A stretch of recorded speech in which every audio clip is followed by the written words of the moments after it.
Greetings, beautiful soul. Welcome to the House of Healing.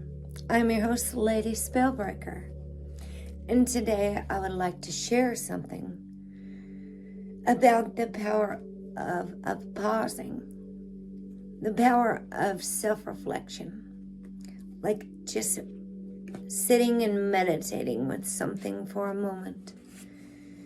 In a busy, busy world, sometimes we forget to pause.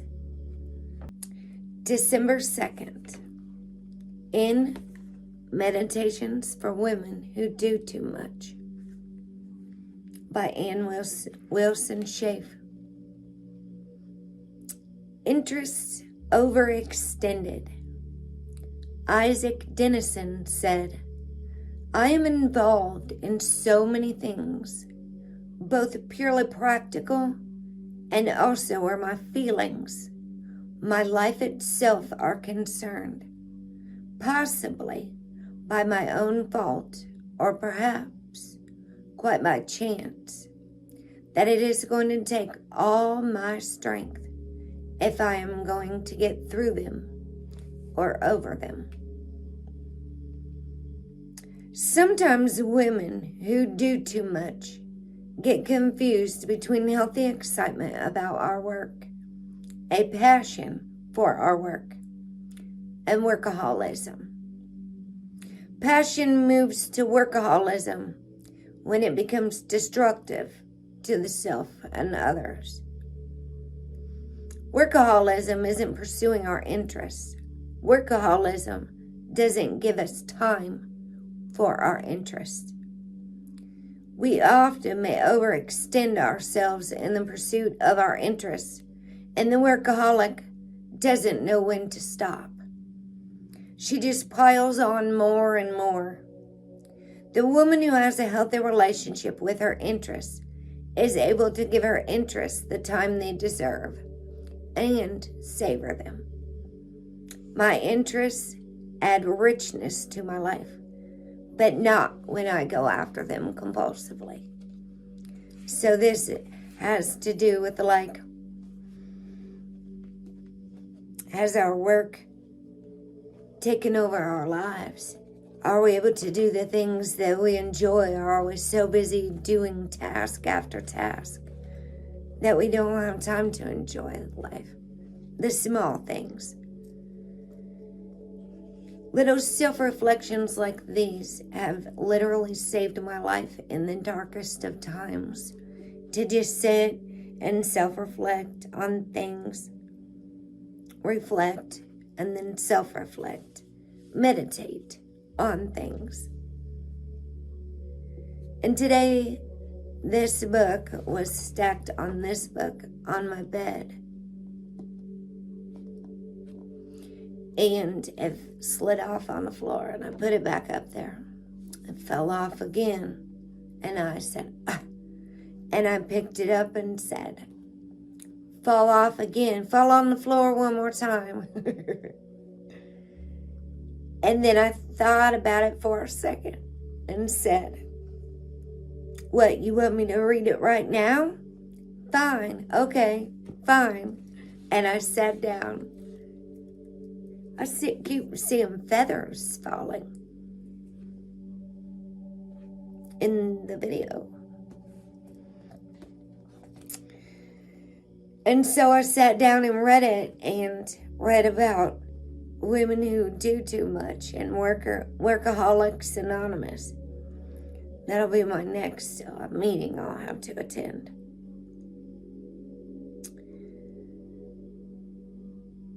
Journey to the Heart by our dear beloved Melody Beatty in spirit, now delivering us messages.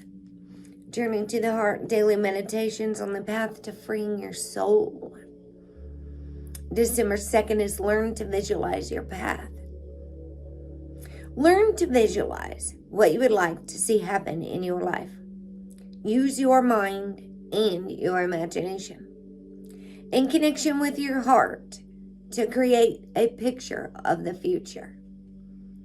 Visions can help create our future and guide us down the path. If we have a picture of where we're going, it will help us know when we get there.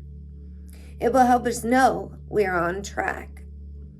At times, we find ourselves easily using our imaginations to create a clear picture.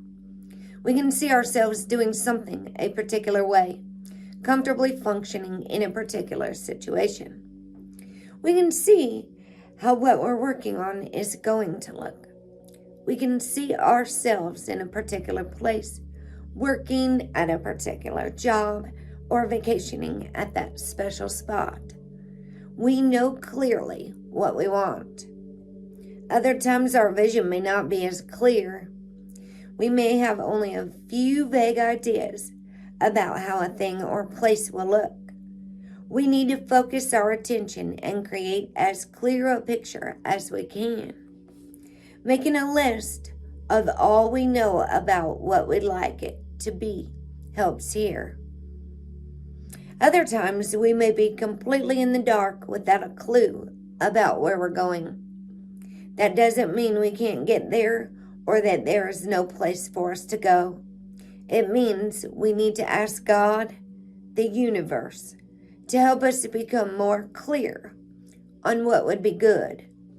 Clear enough so we can recognize the answer when it comes. And don't be too distracted. Learn to use your imagination to create the life you want. Take time at the beginning to develop a vision, an idea about what you want. Visualize how you would like things to be. Then let your visions guide you where you need to go. That's why it's so important to be tuned in and aware as well as what way the universe is trying to guide us. And if there's a lot of obstacles going one direction, maybe that's the wrong direction. Maybe that's the direction our ego wants us to go. But what the universe, creator, knows is really in alignment with our path, is going to come without so much force, without so much resistance, like obstacles. If you're coming against a lot of things and it's not working and things aren't working out and you just keep trying to make something happen, and the universe is like, here, look at this open door over here, and we're so fixated on this area that we can't see it. That's when our ego can take over. That's even when those two could go hand in hand, our passions even. If we're not following our passions, if we're just workaholism and in all of these things in our life, then we're not going to be seeing the way the universe might drop a book on the floor for us to pay attention a little bit. This is what I started my channel doing, sharing some things that really helped me make it through some very hard times. I started this before COVID even came out, before people were forced into isolation, taken away from their outer things, told they had to get a jab or wear a mask in order to be participating in anything around other people, stay 6 feet away from people. I continued evolving in bringing hope and hopeful messages to everyone. And as a recovering addict and alcoholic, I started with recovery stuff. The Language of Letting Go by Melody Beatty has been a life changer for me. And as I'm getting out of addiction and alcoholism and learning what's my responsibility to take on, to heal, to clean up, to fix, and what's not. And I thank goodness, thank Goddess for Melody Beatty's wisdom. I'm very grateful for this new book that Julie Manis recommended, Common Ground, Julie Common Ground. But Melody Beatty has been such a change in my life for codependency and recovery. She too was a recovering opiate addict. And tomorrow is my 11 years clean.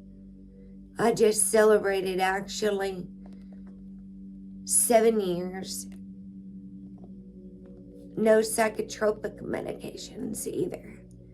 So the past 7 years, I've been learning very slowly to live life on life's terms. It's been quite overwhelming. I don't always want to come out on social media. I don't always want to socialize because my emotions are very raw.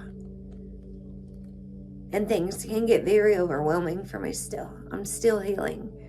I just celebrated the 5th Thanksgiving without my daughter. And when my nephew asked us what we were all thankful for, everybody went around the table. And I said, I'm thankful for my warm home and my family and a cozy pillow to lay my head at night and this wonderful food. And he was going, I said, and I am so thankful for Luca because he really brought joy back into my life at a very dark place. He did, and I did thank him for that as a young little boy who couldn't even read yet, in a card. So I thank you all so much for being with me on this journey.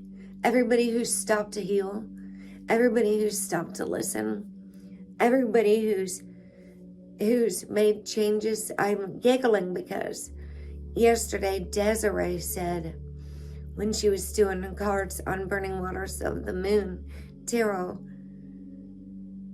she said, I popped on YouTube to listen to Drops of Jupiter and share it on my community tab.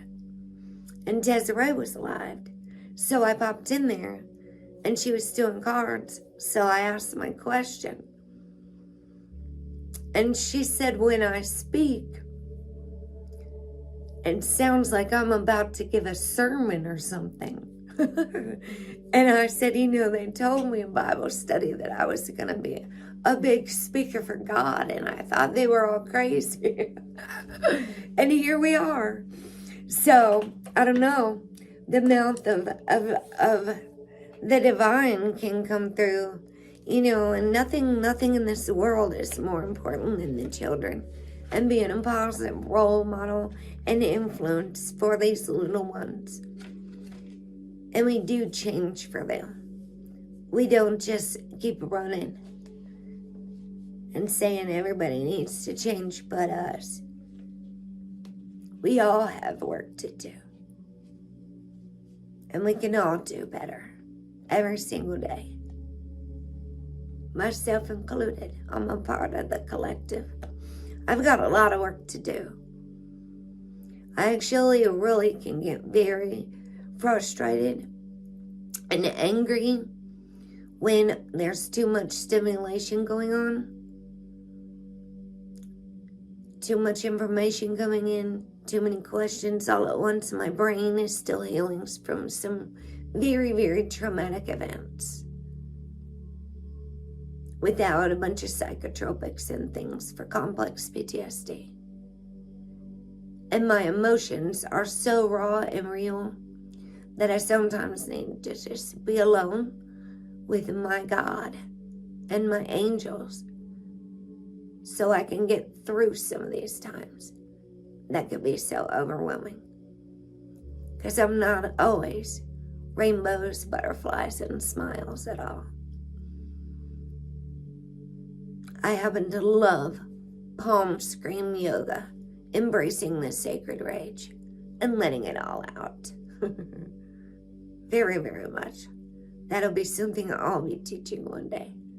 Shaking it all out, letting it all out, screaming in our hands, saying how we really feel, not sugarcoating it. We'll be real and raw and honest. I hope you all give yourself as much time, care, love, and attention as you give to everyone else. That love energy, you so much deserve it. You deserve to sit down and meditate on how much work you do and how much you do for others. And how much nurturing and love that you give to yourself. There's got to be balance. You deserve your love. I hope you know you deserve your love. Peace.